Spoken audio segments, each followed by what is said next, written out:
Welcome to Massive Beers. My name is Matt. James. This be James from Rampant Lion Reviews. Okay, James came over for the wedding. Was the impetus for coming over, right? Mm-hmm.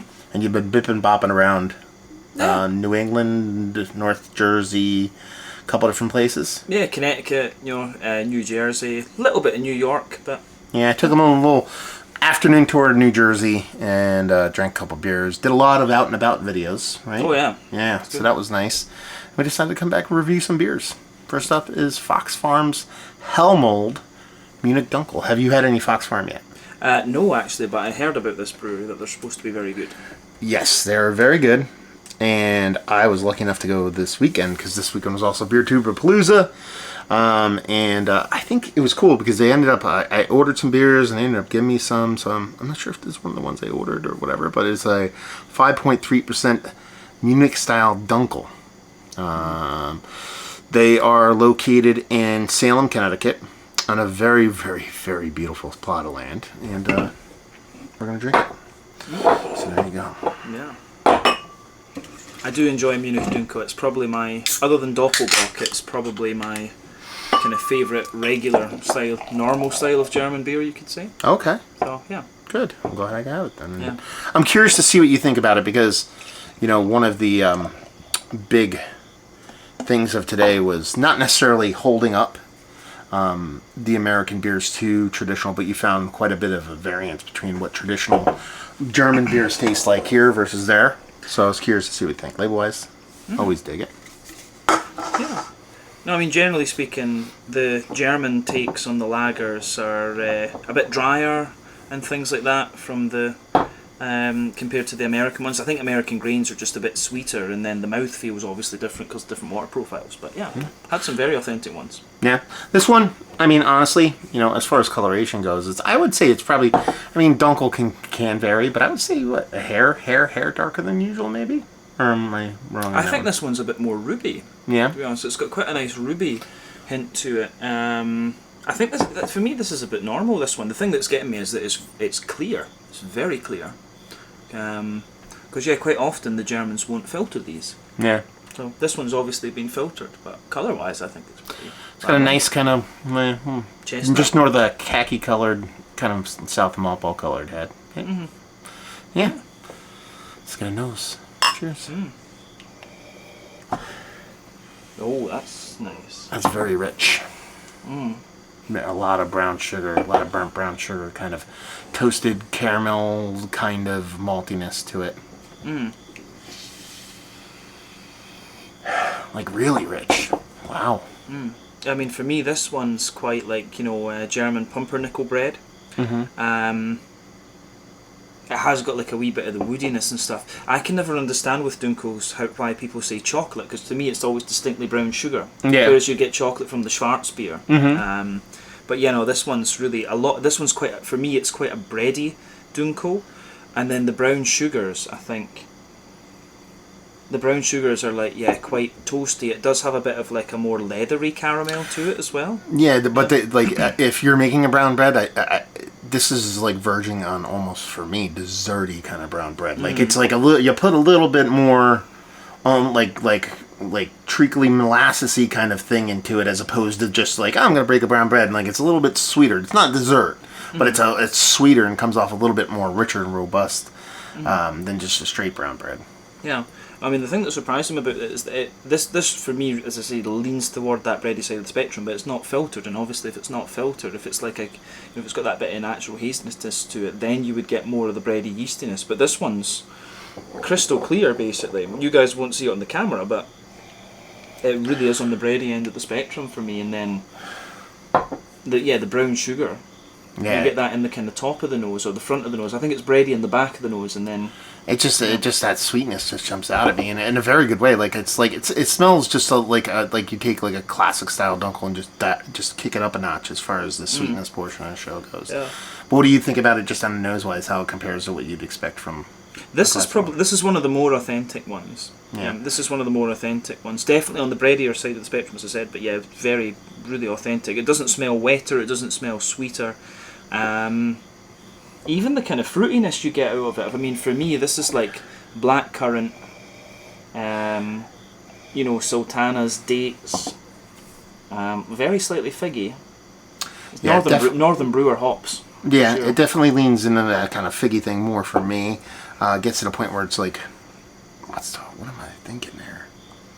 I'm almost thinking like going from like your brown bread thing to like almost like a Christmas fruit bread without spice. That's kind of how, you know what I mean, like a fruit cake kind of thing. Oh, we would call it Christmas pudding for us, I guess. Is that what you call it? Yeah, we would call it Christmas pudding, yeah. Yeah. That's how it comes from you. What else from you? Anything? No, I think that's it, yeah. Let's dive in. Yeah, Slanger. Cheers. Prost.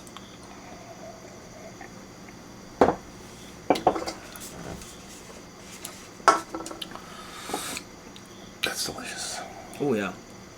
Flavour profile wise, very good. Flavour profile is very authentic. Maybe a bit cleaner and a bit smoother, but that's your filter. Definitely one of the things. Yeah, you're filtering at work. Mm-hmm. Yeah. I didn't expect. Not that I didn't expect it, but based off nose, I didn't expect to have this level of bitterness. Not that I think you'd really get all that much off the nose for that bitterness, but it has a nice kind of bitterness to it. Nice kind of dryness to it. Nice, dry, I think it's a combination of the yeast drying things out and having a little bit of bitterness and maybe even a little toastiness in the malt that just kind of makes it a little bit more, finishes less sweet than I thought it would be, is probably a better way to put it. I mean, yeah, it's got more of a, I would call it like a well-fired bread crust to it than you would expect from the aroma. Yeah.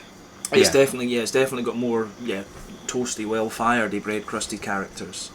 But other than, it's definitely not got as much brown sugar, I don't think, as I thought it was going to have. Yeah, based off of the nose. Yeah. That's the surprising part, and it's good because I thought it was going to skew a little bit too sweet, but it didn't, and not even close. Yeah. But yeah, toasty bread crust in the base. There's not too much rye bread to this one either. Actually, it's more like a dense kind of pumpernickel German brown bread. Yeah, there's something a bit more to it for me. Like I said, it's there. Even though it doesn't have that sweetness, it just has this. I don't know why I'm leaning. Into everything having pepper today, but I feel like it has a kind of like spiciness that sure it's the classic, some kind of hop, some kind of herbally hop that they used, or the herbal part of the hop is showing, but it has this spiciness to it that I really do dig. I mean, I would guess, I think the hops in this one are Northern Brewer, and Northern Brewer hops are very popular in Germany to use when it comes to Dunkle's Doppelbox and Schwarzbiers.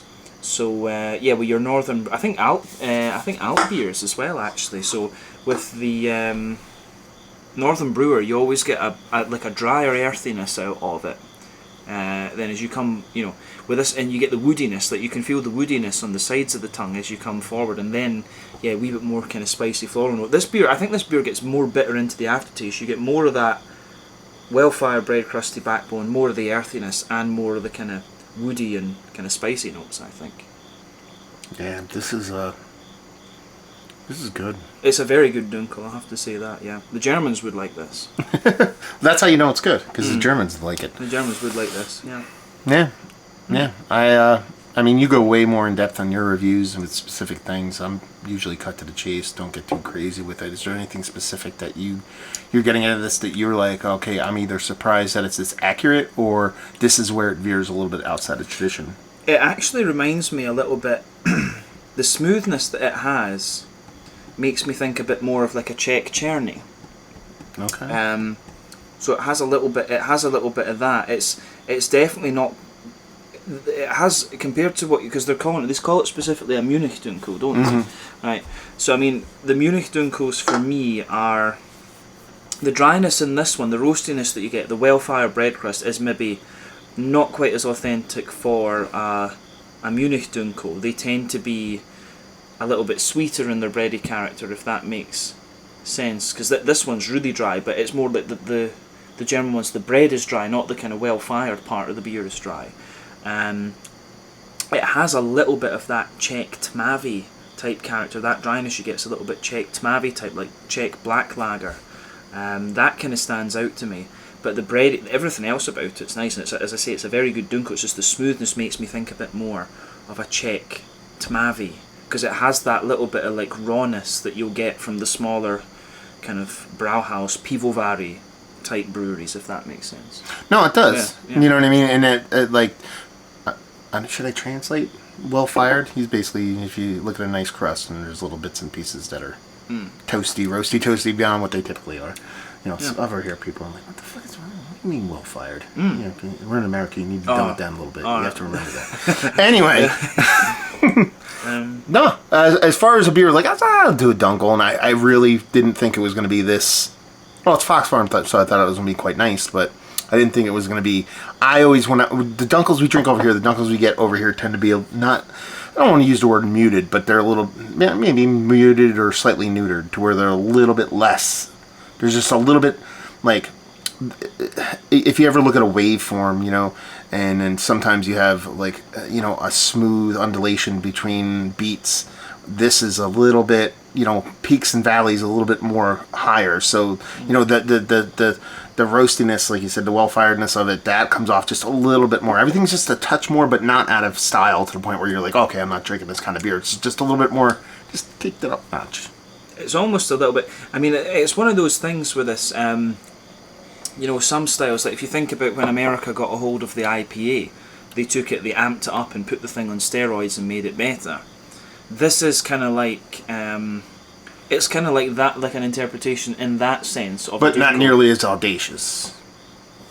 Yeah, not the same. There's not the same degree of difference between an English brew, an original English IPA and the American brewed IPA as there is with this American Dunkle to a Munich Dunkle. Yeah. That's all I got. Yeah. Let's put it this way: if you're going to talk about this as like up there as one of the better ones you've had as of late, where would you put it? I'm not necessarily asking you to grade the beer. We don't do that. It's just more like, yeah, this is one of the better ones I've had, or you know, it's quite fun and I enjoyed it. You know, like, it is one of the better American Dunkles I've had. Yeah. Yeah. No, I'm trying to remember. I've filmed like 20 or so out and about videos when I've been here. It's hard to remember where I've had the Dunkle, but I have had maybe 3 or 4, and that's probably that's. Yeah, out of the other very good one I had, I'm pretty sure was from Caius Farm in Connecticut. Okay. And that was, this one's on the same level as their lagers, and they're the most authentic American lagers I've found so far. And like for your favorite Dunkle that you've had, what did you pay for it? Oh, I couldn't tell you. Do you mean in the States or generally? In general, at home. I'm just trying to give it an idea, because on price point, this is probably, I'm guessing, I forget what I paid for it, but I'm guessing it's like between $3 to $4 for a can. Okay, I mean, if you compare, you know, if you go to, obviously, Augustiner Dunkle is very difficult, from Germany, it's very difficult to beat. If you buy that in Germany, you're going to pay like €1.20, €1.20 per bottle, which is like what, $1, 30, 40, 50, something like that. But if it comes to Sweden or wherever, you're going to pay maybe £2 in Scotland, probably £3 these days actually. You're going to pay about 30, 40 Swedish kroner. So so it's not far off. Not far off. No, okay. No. Yeah. And like, what's the wide? Like, 'cause I'm trying to like translate some of the stuff that I do when I'm doing videos. Like, what for you to find a Dunkle of this quality? Is it just? It's in Scotland. You would go to West Brewery. In Sweden, but could you just go and buy one off a shelf at a grocery store? Would you have to go to a good brewery? We'd have in Scotland. You would have to, in Sweden. You have to go to the Systembolaget, the alcohol monopoly. To find a Dunkle would be quite hard there. But in Scotland, you would just go to one of the good beer shops in the cities, and you'd probably find one of the German ones. Okay. Yeah. Okay. Yeah. There you go. Yeah. Or you go to West Brewery in Glasgow, who do very good German beers. Let's go. No. Let's go visit. Yeah, we should. I'll take you. I love West. You should do out and about videos, and I'll take you there for one. Awesome. There you go. First kind of review on the books, I guess. You know, as far as me and you. You know, we did the out and about stuff, but we're actually not in a brewery, so there you go. So, yeah, if you have any questions for James, he can deep dive on you a little bit for the brewery. I'm sure if you have any kind of long form stuff, that's his forte. You're more than welcome to check him out at Rampant Lion Beer Reviews. And what else are you doing on your trip? Are you going anywhere special? What kind of beers are you hoping to find on your adventures? We're going down to Philadelphia to try a few of the breweries there, but No, I've just gone to the breweries that I like the name of and things like that, and the ones that people have recommended me. So yeah, That's all that matters. yeah. So there you go. Hopefully you guys enjoyed our review. Check out James. Hopefully if you have any questions, put them down below. And see you next time. Cheers, y'all. Slange it.